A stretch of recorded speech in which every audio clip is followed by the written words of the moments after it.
Ladies and gentlemen, brothers and sisters, we were all born with something far more valuable than money, status, or possessions. It's called potential, the hidden ability, the untapped strength, the unused ideas, the dormant gifts that lie deep within you, waiting to be discovered and developed. But let me be clear, potential is not what you have done. It's what you could do but haven't done yet. Potential is what's possible, not what's been proven. So today I want to talk to you about 5 truths, 5 guiding principles to help you work on your potential. When a manufacturer designs a product, they never send it into the world unfinished. Before it leaves the factory, it is already complete, fully equipped, tested, and embedded with the capacity to perform the function it was created for. In the same way, when you entered this world, you didn't come empty, you came full. You came preloaded with everything you need to fulfill your purpose. You were born with greatness inside you. Not borrowed greatness, not copied brilliance, but an original imprint of destiny planted within your spirit. There are ideas in you that have never been spoken. There are solutions in you that your generation is waiting on. You have gifts that no one else can activate unless you do. But the tragedy is that most people never discover what they were carrying. They walk around feeling inadequate, when in truth they are full of divine potential. The seed of an apple does not look like the tree it will become, but that doesn't mean the tree isn't in there. Likewise, you might not look like your future right now, but your future is already in you. The dreams you see in your imagination, they're not random. They are previews of what's possible when you tap into the fullness of who you really are. You didn't come here to blend in. You came here to release what has been hidden. But most people allow life to convince them they are empty. They measure themselves by what they don't have: money, education, connections, status, never realizing that none of those things define true wealth. The richest place on the planet is not the bank. It's not the oil fields or diamond mines. It's the cemetery. Because buried in the graveyards of this world are books that were never written, songs that were never sung, visions that were never fulfilled, and ideas that never saw daylight. All because someone didn't believe they had what it took. You must make a decision. Will you live full, or will you die full? Full of potential that never became reality. Full of dreams that never became deeds. Life isn't about survival, it's about deposit. It's about releasing everything you've been given back into the world before your time is up. Your goal is not just to make a living, but to make a difference by emptying yourself daily of what was placed in you at birth. Everything you need is already within you. The power, the creativity, the wisdom, the solutions, the innovation. It's all there. But it won't show up until you believe you have it. You'll never activate what you don't acknowledge. So stop waiting to feel qualified. Stop waiting for a sign. Stop waiting for someone else to affirm what God already placed inside you. Stand up and say, I was born full. I refuse to live like I'm empty. You don't need to go find your potential. It's been with you all along. Potential is not something you discover by accident. It's not something someone else will suddenly activate in you with applause or encouragement. Potential is not revealed through wishing, waiting, or wandering. It only becomes visible and useful when you make the conscious decision to develop it. You were not created to simply admire your potential. You were designed to work it, stretch it, and pour it out.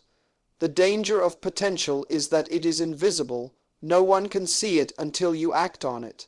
That's why people often overlook their own greatness. They don't feel it, and others don't recognize it. So they assume it isn't there. But just because something hasn't surfaced yet doesn't mean it doesn't exist. A seed buried under the soil doesn't look like a tree, but that doesn't make it any less powerful. It needs to be nurtured, watered, protected. And the same is true for your potential. Too many people wait for ideal conditions before taking action. They think, when I get more time, I'll start working on that dream. When I have more money, I'll pursue that vision. When people support me, then I'll begin. But potential does not respond to comfort. It responds to pressure.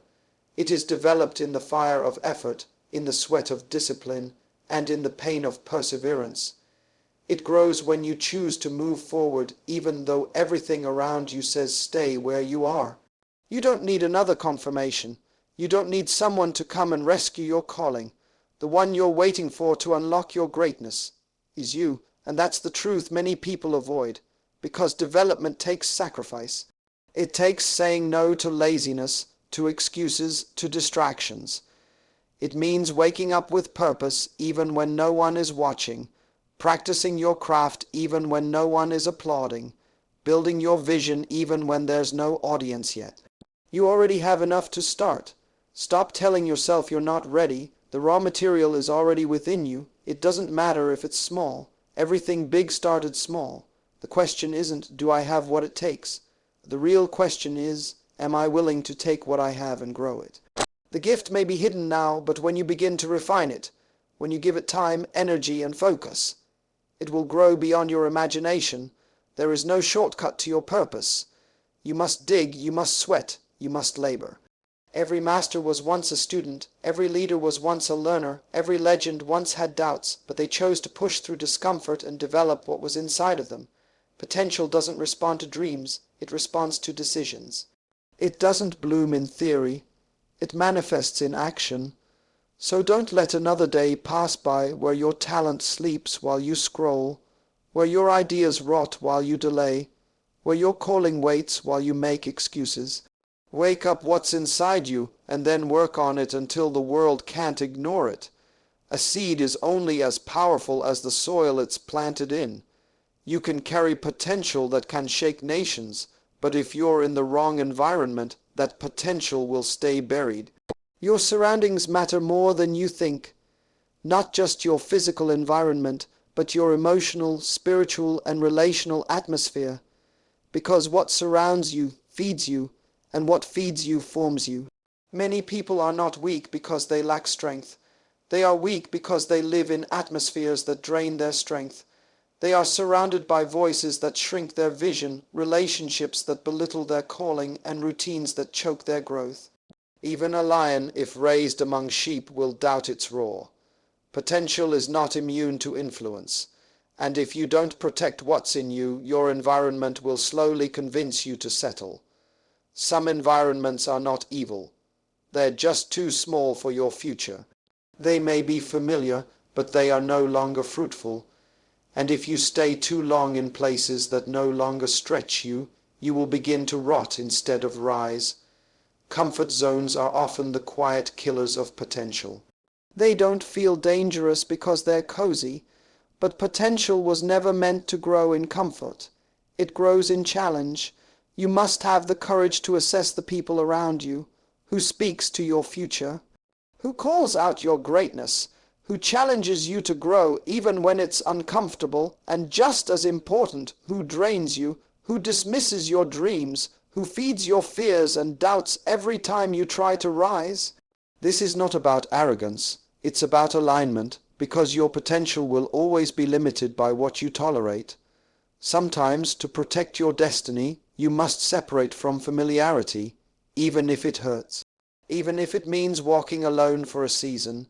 You were not born to fit in. You were born to break out. You must surround yourself with people who see beyond your now, who speak life into your process, and who are not intimidated by your future. People who stretch your thinking, not shrink it. People who pray for your purpose, not compete with it. The right environment doesn't just support you, it activates you. When you're in a place where your ideas are taken seriously, where your gifts are respected, where your voice is heard, something inside you wakes up. That's when potential starts to bloom, not because it wasn't there before, but because the atmosphere made room for it to grow. If you want to go higher, you must go deeper in choosing where you stand and who you stand with. You can't soar like an eagle if you spend your time nesting with pigeons. You cannot walk in the fullness of your calling while entertaining voices that keep pulling you backwards. You owe it to your purpose to audit your environment, and if it's killing your confidence, silencing your voice, or caging your vision, then it's time to leave, because potential cannot breathe in a place where it's constantly suffocating. and your destiny is far too valuable to be buried by silence, fear, or small-minded circles. You were never meant to be defined by your job title. Your job may pay the bills, but your work is what feeds your soul. Your job is temporary, your work is eternal. A job is what you're hired to do, but your work is what you were born to do. There is a difference, and until you recognize that, you will always measure your worth by the wrong standard. Your potential is not limited to your position. Some people think because they work a low-paying job or hold a title that seems small, their value is small. But the truth is, your purpose is bigger than your paycheck. You might be sweeping floors right now, but inside you is a business that could employ hundreds. You might be serving someone else's vision, but inside you is a vision of your own that could shift generations. The problem is not the job, it's forgetting that it's only a tool, not your identity. What's dangerous is that people get so attached to their titles that they lose connection with their true calling. When the job ends, they feel empty. When the company downsizes, they collapse. When the title is taken, they lose direction. But purpose is not something man can give you, so man can't take it away. You were created with a gift, and that gift is the seed of your assignment. That's where your real power lies. You don't have to be famous to be impactful. You don't need applause to have authority. The world doesn't need more people with impressive CV. It needs more people who are bold enough to operate in their true gift, regardless of whether it comes with a title or not. If you keep showing up in your gift, your name will be known where it matters most. The hearts you change, the lives you lift, and the legacy you leave. Some of the greatest world changers never had titles. They were never promoted by a corporation. They were never verified on social media. But they understood something most people don't. When you do what you were born to do, no one can compete with you. You stop striving and start flowing. You stop begging for attention and start building influence. You don't chase position. You attract purpose. Stop reducing yourself to your job. Stop letting society rank your value based on your income or industry. There's a difference between what people see and what you carry. You might be a teacher, but your true work is to raise thinkers and world leaders. You might be an assistant now, but your true work is to learn systems so you can later build your own. Your job is just the training ground. Your calling is the battlefield. So show up every day with your gift in hand. Let your excellence speak, not just your position. Let your impact define you, not your job description. And if you've forgotten what your true work is, go back to your gift. That's where your real potential lies. That's what the world is waiting on. There's a dangerous illusion in the world, the idea that success equals fulfillment. That if you just achieve more, earn more, and gain more recognition, you will finally feel complete. But many people have climbed the ladder of success only to realize it was leaning against the wrong wall. They reached the top, looked around, and still felt empty, because real fulfillment doesn't come from what you achieve. It comes from becoming who you were created to be. You can have trophies on your shelf and still be miserable in your soul. You can be known by crowds and still feel unknown in your own heart. That's because success measured by external things, money, titles, followers, fame is fleeting. It fades. It satisfies for a moment, and then it demands more. You get the car, then you want the house. You get the house, then you want the brand. But purpose gives you peace in silence. It gives you meaning in the struggle. It gives you direction even when no one's clapping for you. Many people are succeeding at things they were never assigned to do. They are busy but not fruitful, productive but not fulfilled, accomplished but still wondering, is this all there is?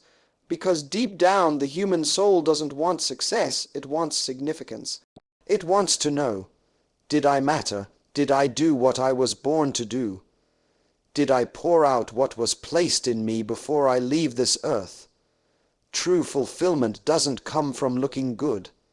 It comes from giving back. It comes from living your potential so fully that when your time is up, there's nothing left inside, no unspoken words, no unused gifts, no unexplored dreams. Fulfillment is when you die empty because you lived full. This is why chasing image will always leave you tired. because you're performing for a world that doesn't even know who you really are. You were not created to impress. You were created to impact, and impact comes from obedience to purpose, not from chasing applause. It's better to be aligned than admired, better to be effective than famous, because in the end, legacy is not what you leave for people, it's what you leave in them. You don't have to be perfect to live fulfilled. You just have to be faithful with what you've been given, whether the world notices or not, whether they clap for you or not. You weren't born to live for likes. You were born to live for purpose. And when you do, your life begins to make sense. The confusion lifts, the emptiness fades, the void is filled, not by success, but by significance. So if you've been running after achievements, stop for a moment, ask yourself, am I succeeding at the right thing? Am I doing what I was sent here to do? Am I living with direction, or just chasing validation? Because the greatest failure in life is not falling. It's being successful in things that have nothing to do with your destiny. Everything you need to fulfill your purpose is already inside you. You were born full, not empty. But potential without development is wasted. And your environment, your mindset, your relationships, they all either water your greatness or wither it. You are not your title, your status, or your income. You are the assignment wrapped in flesh, carrying answers this world is waiting for. Success without fulfillment is the greatest tragedy, and your goal is not just to rise, but to rise in purpose. So I challenge you today, refuse to leave this earth with your treasure still buried. Refuse to die with your books unwritten, your business unbuilt, your ideas unspoken, your vision unrealized. You were not sent here just to survive, pay bills, and be forgotten. You were sent here to manifest everything that was placed in you, to become the evidence of what was possible. Don't just live long, live full, and when your time is done, let them say, this one didn't hold back, this one poured it all out, this one died empty. Now go, work on your potential and leave nothing behind.